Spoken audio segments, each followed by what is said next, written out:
90초. 보통 햇반 하나 데울 시간이다. 그 시간 동안 배 한 척이 전복했다.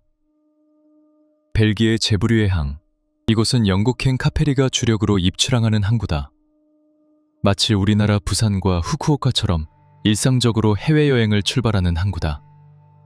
그래서 보통 여행객, 가족, 출장 가는 사람 등 일반인이 많이 이용한다. 제브류의 항은 방파제와 항만 설계가 치밀한 항구다. 여기에 더해 큰 파도나 극단적인 기상현상이 없기에 안전하다. 보통 안전하고 가까운 곳을 향하는 만큼 빠르게 탑승하고 내린다. 1987년 3월 6일 저녁. 항구는 평소처럼 붐볐다. 아이들은 창밖을 보며 설렘을 감추지 못했다.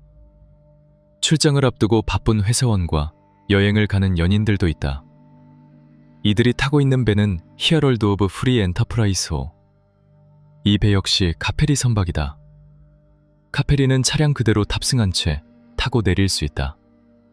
앞문을 열고 차를 받고 다시 닫고 출항한다. 일반 선박과 다르게 갑방이 나뉘지 않고 크게 한 방으로 이루어져 있다. 히어롤드 오브 프리 엔터프라이스호는 빠르게 손님들을 태우고 출항했다. 어떤 손님은 객실에 들어가 잠을 청했다. 어떤 손님은 선상에서 바다 풍경을 즐겼다. 출항한 지 30초가 지났다. 시원한 바닷바람이 기분 좋게 스쳤다. 항구 불빛이 멀어졌다. 밑에서 이상한 물소리가 들렸지만 바다니까 당연하다고 생각했다. 출항한 지 1분이 지났다. 조금씩 배가 흔들린다. 지진이 난 것처럼 흔들린다. 하지만 배를 타면 당연히 흔들릴 수도 있다.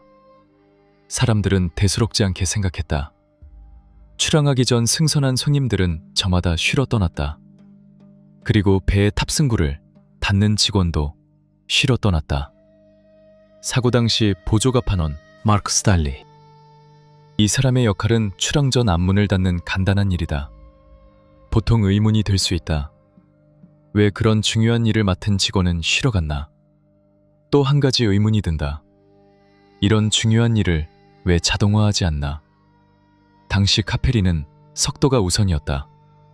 하루에도 여러 차례 입출항했다. 따라서 보조갑판원은 짧은 휴식 및 잦은 근무 교대로 입출항 전후로 쉬는 게 당연했다. 자동문 기술 또한 당연히 존재했지만 하루에도 여러 차례 문을 열고 닫는 일은 자동으로 하기엔 너무 느렸다. 그래서 사람이 직접 열고 닫았다. 수십 년 동안 이렇게 운영됐다. 문제도 일어나지 않았다. 그리고 오늘 문제가 발생했다. 출항 전 앞문을 확인하지 않았다. 마크 스탠리는 자고 있었다. 아무도 깨우러 오지 않았다. 조타실에선 앞문이 열려있는지 닫혀있는지 확인할 수 없다. 알림이나 표시등도 없었다. 경고등도 없었다. 그동안 문제가 없었기에 있어야 한다는 인식도 없었다. 심지어 규정에도 설치 의무가 없었다. 히어롤드 오브 프리 엔터프라이스호는 앞문을 열고 출항했다. 출항한 지 60초 하고도 10초가 더 지났다. 이번엔 배가 기울었다. 이번엔 단순히 흔들린 게 아니다. 10초가 더 지났다. 기운 각도가 가파라졌다. 선상에 있던 손님들은 손잡이를 잡고 미끄러지지 않으려고 안간힘을 썼다. 누군가는 넘어지고 벽에 부딪혔다. 조명이 꺼지고 엔진도 꺼졌다. 다시 10초 뒤 완전히 배가 전복됐다. 옆으로 완전히 누워버렸다. 배는 더 이상 이동수단이 아니라 감옥이 됐다. 출항한 지 90초밖에 안 된 만큼 항구에서 1km밖에 가지 못했다. 그만큼 구조는 빠르게 도착했다. 그 시각 승객들은 누구한텐 바닥이 천장이 되고 천장은 바닥이 됐다. 벽의 양쪽 방향은 반대가 됐다. 갑자기 일어난 일이라 대피방송은 없었다. 사람들은 시시각각 차오르는 바닷물을 보고만 있을 수밖에 없었다. 차 안에 탄 채로 탑승한 승객들은 그대로 차 문이 천장으로 갔다. 배가 흔들렸다. 이 정도는 매번 흔들렸다. 여기서 당신이라면 1차에 남아 기다린다. 2. 차 문을 열고 탈출한다. 3. 방송을 기다린다.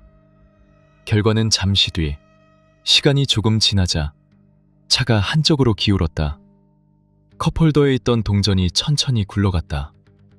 그 다음엔 바닥에 물이 서서히 고이는 게 보였다. 무슨 일이 있나 싶었다. 차가 더 기울어졌다. 몸이 한쪽으로 쏠렸다. 가족들한테 문을 열라고 했다.